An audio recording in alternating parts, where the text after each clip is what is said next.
Será que é TDAH? Você já se fez essa pergunta, questionando se o seu filho ou seu aluno tem TDAH? Meu nome é Natália Eringer. E o meu é Ariadne Abud, esse é o Infância com Ciência, e nós vamos falar justamente sobre isso. Muita gente fala que tem TDAH, todo mundo se identificando com sintomas, o diagnóstico vem aumentando. Mas será que é TDAH mesmo, Nath? É extremamente importante a gente conversar sobre isso, porque o TDAH ele não é um diagnóstico categórico, né, de sim e não. Mas todas as características a gente pode ver presente em várias pessoas, só que o que vai determinar é a quantidade daquela característica, a frequência e o impacto que essa característica tem na vida da pessoa. Porque quem não é desatento que atire, né, a primeira pedra. Exatamente, desatento, às vezes hiperativo, muitas vezes impulsivo, né? Ou esquece coisas, ou deixa coisas em lugares e não sabe onde colocou, às vezes chega atrasado, né? Gerencia mal o tempo. Mas será que realmente isso é TDAH ou não, né? E como que a gente faz para descobrir? É muito importante, né, a gente pensar isso, porque todo mundo acha que tem TDAH, mas não é bem por aí. O processo diagnóstico é algo muito sério, muito criterioso para se fechar um diagnóstico de TDAH, né? O TDAH ele vai envolver, primeiro, que a pessoa, né, ou a criança, ela tem aqueles sintomas por mais de 6 meses.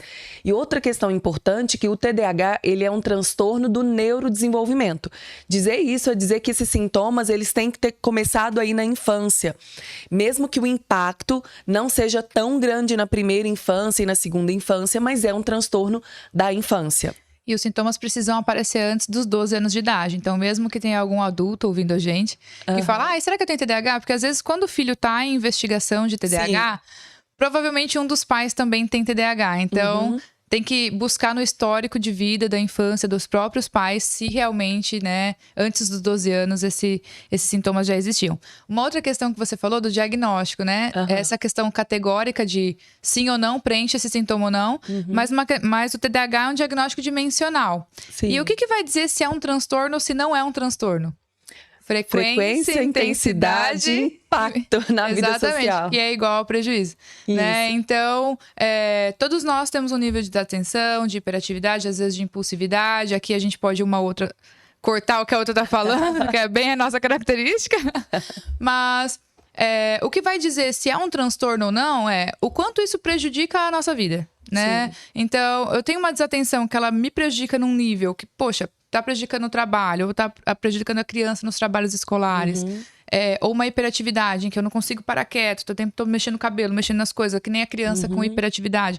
Não consegue sentar para comer, ela come, ela sobe no sofá, pula, ela volta, ela sobe, pula. Então, isso é intensidade. Quando a gente fala de intensidade, é a mesma coisa que dizer prejuízo. Então, se tem uma frequência alta, uma intensidade alta é igual a prejuízo. Aí a gente pode falar que isso é um TDAH. E é importante a gente perceber, assim, que na infância a gente tem uma questão que o cérebro ele está em desenvolvimento. Então, a área do pré-frontal, né, que é essa área aqui na região próxima da nossa testa, a gente tem uma imaturidade ainda cognitiva.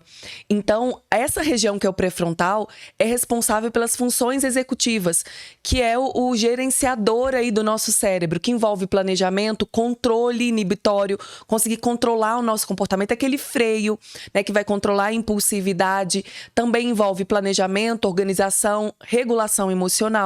Então, na infância, os sintomas de TDAH, eles se tornam maiores muitas vezes, por quê? Porque eu tenho um cérebro que não está totalmente maduro. E aí esses sintomas, eles são maiores, porque como é um transtorno neurobiológico, envolve um funcionamento cognitivo diferente.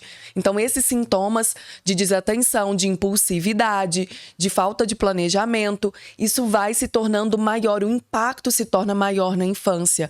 E os cérebros tornando-se mais maduro, tende-se a gente ter uns sintomas com menor frequência ou diminuir pelo menos um pouco esse impacto, né? Exatamente. Então, o TDAH ele tende a melhorar com o passar do tempo, mas se tratado também. Sim. Né? Então, saber identificar, saber avaliar se a criança realmente tem o TDAH, para a gente descobrir ferramentas que podem auxiliá-la ali, né? O uso de agenda, entre outras coisas.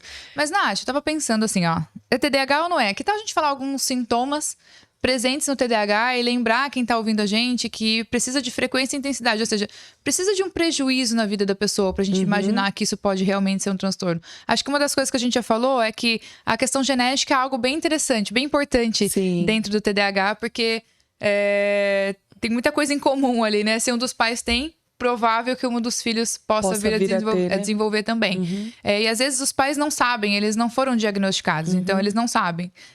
Mas quais seriam os sinais e sintomas? Assim, alguns critérios que a gente poderia falar, opa, tem isso e tem prejuízo também.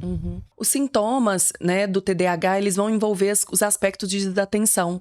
Então é aquela criança que a gente fala com ela, parece que ela não ouviu muito direito, ou que a gente pede para ela, filho, vai lá buscar no seu quarto o seu caderno. E aí, quando ele volta, ele não voltou com o caderno, né? Ele não consegue seguir uma ação de 2 etapas, ou perde muito as coisas, né? Volta sem o apontador na escola, perde prazos, não consegue se organizar com prazos. Às vezes é aquele quarto super bagunçado, não conseguindo ali se organizar. Ou também aquela criança muito hiperativa, né?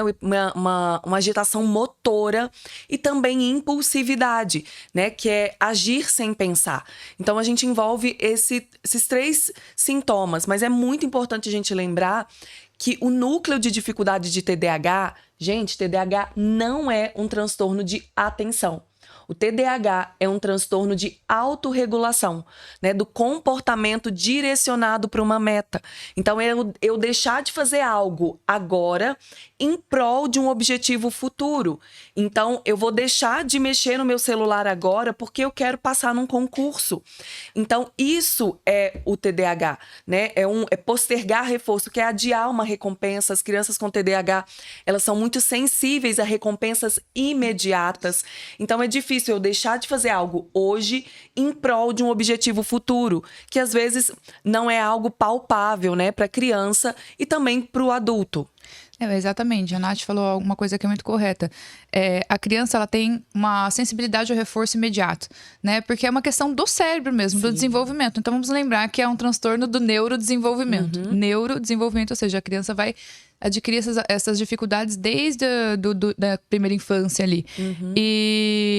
Ou seja, tudo que for reforçador, a criança continua mantendo. Né? Então, se essa criança faz uma piada na escola e todo mundo ri, se ela tem algum tipo de comportamento, ela tem algum benefício, ela vai manter esse comportamento. Então, é mais difícil para ela prolongar, né, adiar o reforço. O que seria um reforço? Uma recompensa positiva por algo que ele fez, né? Então, ele quer tudo imediatamente. Então, até a gente vai ter um episódio só sobre isso, né? Falando sobre reforço, sobre quanto isso é importante para modificar comportamentos, mas entendendo que na estrutura do cérebro da criança com TDAH, ou do indivíduo com TDAH, essa questão é muito importante, né? De não conseguir postergar o reforço, né? A recompensa lá na frente, né, amiga? Isso é extremamente importante mesmo, né? Se a gente for pensar nessa ideia de longo prazo, é quando a gente está fazendo uma dieta, que eu tenho um brigadeiro aqui na minha frente, então se eu comer o brigadeiro agora, eu vou ter um prazer imediato. Mas eu deixo de ter esse prazer imediato para daqui 365 dias emagrecer 100 gramas. Né? Então, essa é a ideia. Eu emito agora, me privo, né, de um prazer imediato em prol de algo. E tudo na nossa vida que envolve conhecimento, habilidades complexas como profissão, futuro, vai envolver habilidades que eu vou precisar postergar reforço para conseguir conquistá-las. Então, o impacto do TDAH, ele é muito grande, porque tem uma pesquisa que falou sobre crianças aos 4 anos de idade, que o pesquisador entregava para elas assim, olha, aqui tá um marshmallow. O marshmallow test, famosíssimo. Se você comer agora esse marshmallow, você vai comê-lo. Mas se você me esperar, eu vou sair um pouquinho e vou voltar, eu vou te dar 2 marshmallows. Então, estava sendo avaliado ali essa habilidade de adiar uma recompensa, né? Postergar um reforço. E aí, olha que legal, assim. 4 décadas depois, foi pesquisado esse mesmo grupo, né, de crianças que agora adultos, e o que foi observado, né, nessa pesquisa longitudinal? Que as crianças que conseguiram postergar mais o reforço, então, que elas conseguiram escolher esperar o pesquisador voltar para ter mais marshmallow, elas estavam melhor academicamente, elas tinham melhores salários, maior qualidade de vida. Então, ali foi trabalhado a importância dessa habilidade, né? A habilidade preditora de postergar reforço era uma habilidade preditora de sucesso futuro. Então, isso é muito sério. O impacto do TDAH ela é muito grande. É muito grande na vida. E você falando, lembra também essa questão, que é uma característica de alguns perfis de TDAH, não todos, mas que é a impulsividade.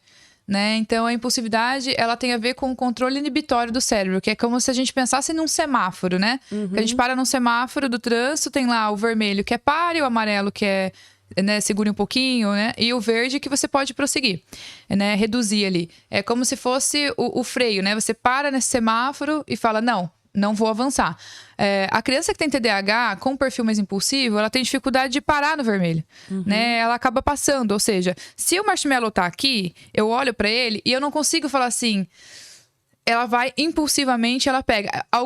As crianças desse teste, eles comiam só uma beiradinha e colocavam lá. E ficavam esperando.